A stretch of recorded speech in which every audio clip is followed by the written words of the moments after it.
Bunu kabul etmek zor.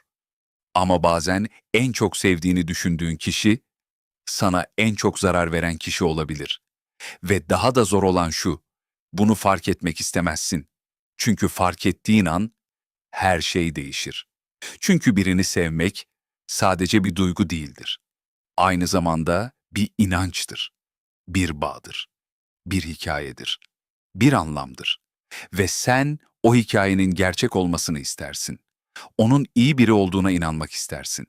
Onun seni sevdiğine inanmak istersin. Çünkü eğer buna inanmazsan, başından beri yanılmış olabileceğini kabul etmen gerekir. Ve bu, çoğu insanın yüzleşmek istemediği bir gerçektir. Bu yüzden, bazı şeyleri görmezden gelirsin. Küçük davranışları, küçük kırılmaları, küçük ama tekrar eden sinyalleri ilk başta önemsemezsin. Sonra alışmaya başlarsın, sonra da normal zannedersin. Ve bir noktadan sonra artık fark etmemeye başlarsın. Çünkü zihnin şunu söyler, bu kadar da değildir. Herkes böyle. Ben abartıyorum. Zamanla düzelir. Ama gerçek şu, sevgi davranışta görünür. Sözde değil.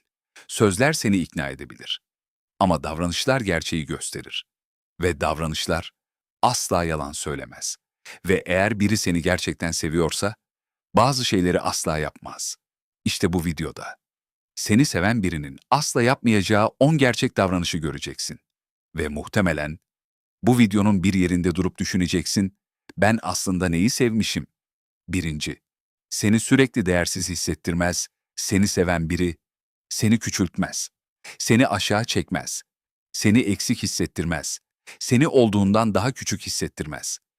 Hatalarını yüzüne vurmaz, seni başkalarıyla kıyaslamaz, senin en zayıf anlarını sana karşı kullanmaz, seni utandırmaz, seni kırarak güç kazanmaya çalışmaz.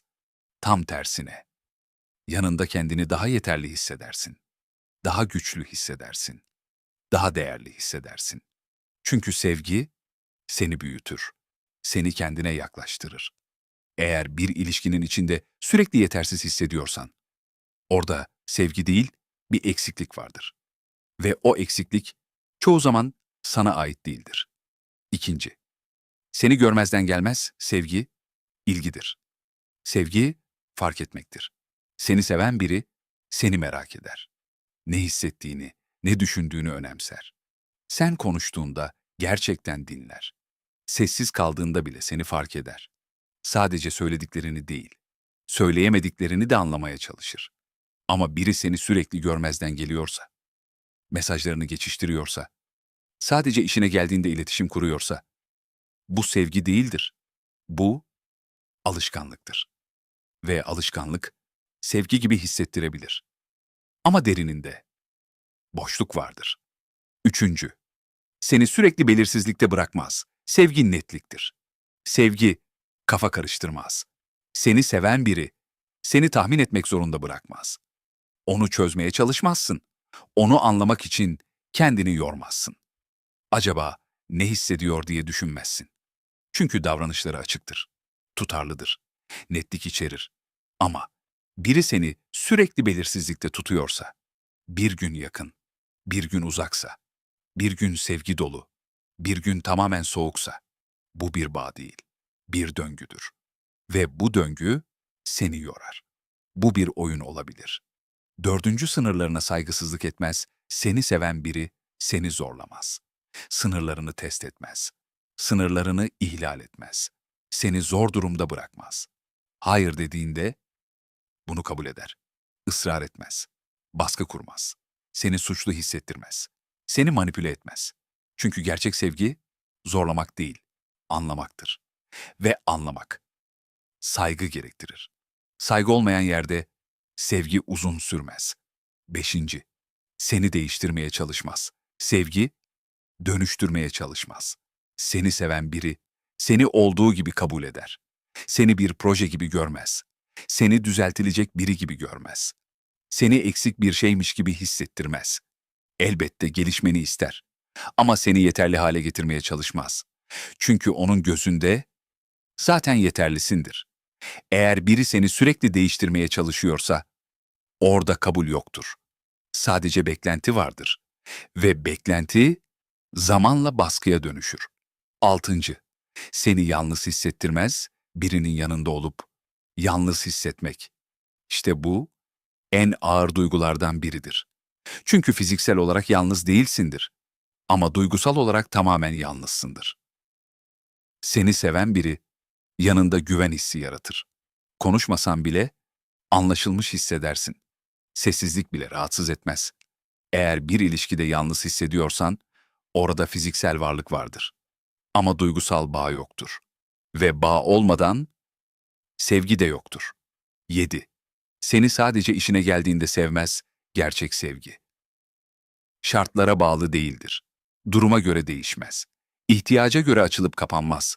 İyi olduğunda değil, zor olduğunda da devam eder. Ama bazı insanlar seni sadece işine geldiğinde sever. İhtiyaçları olduğunda, yalnız hissettiklerinde, canları sıkıldığında seni hatırlarlar. Ve sen hep ikinci planda kalırsın. Ve bu sevgi değil, kullanımdır. Ve kullanılan kişi zamanla tükenir. 8. Seni sürekli sorgulatmaz, seni seven biri. Seni kendinden şüphe ettirmez. Seni kendi gerçekliğinden koparmaz. Ama bazı ilişkilerde sürekli kendini sorgularsın. Acaba ben mi abartıyorum? Acaba sorun bende mi? Ben mi yanlış anladım? Zamanla kendine olan güvenin azalır. Kendi hislerine bile güvenemez hale gelirsin. Ve bu sağlıklı bir ilişki değildir. Bu zihinsel bir yorgunluktur. Ve bu yorgunluk seni tüketir. 9. Sana zarar verip sonra bunu küçümsemez, her insan hata yapar. Ama seni seven biri hatasını kabul eder. Özür diler. Sorumluluk alır. Seni incittiyse bunu küçümsemez. Senin hislerini küçültmez. Ama bazı insanlar yaptıkları şeyi küçültür. Abartıyorsun der. Büyütme der. Sanki hiçbir şey olmamış gibi davranır.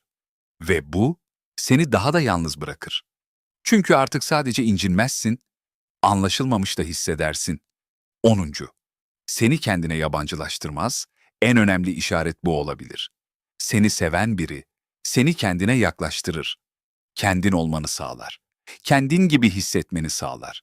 Seni değiştirmez. Seni ortaya çıkarır ama yanlış biri seni kendinden uzaklaştırır. Fark etmeden değişirsin. Eskiden olduğun kişiyle şimdiki halin arasında fark oluşur. Daha, daha sessiz, daha yorgun, daha kararsız, daha az sen. Ve bir gün aynaya bakarsın ve kendini tanıyamazsın. Ve o an anlarsın. Ben artık ben değilim. Ve belki de bu videonun en zor kısmı şu. Bazı şeyleri bilmek, onları kabul etmekten daha kolaydır. Çünkü kabul ettiğinde bir karar vermen gerekir. Kalmak mı, gitmek mi? Alıştığın şeyi mi seçeceksin? Yoksa hak ettiğin şeyi mi? Ama şunu unutma. Sevgi seni küçültmez. Seni kaybettirmez. Seni kendinden uzaklaştırmaz. Gerçek sevgi seni büyütür. Seni güçlendirir. Seni sana yaklaştırır. Ve eğer bir ilişkide küçülüyorsan, orada sevgi yoktur. Sadece alışkanlık vardır. Ve bazen en zor ama en doğru karar şudur: kendini seçmek.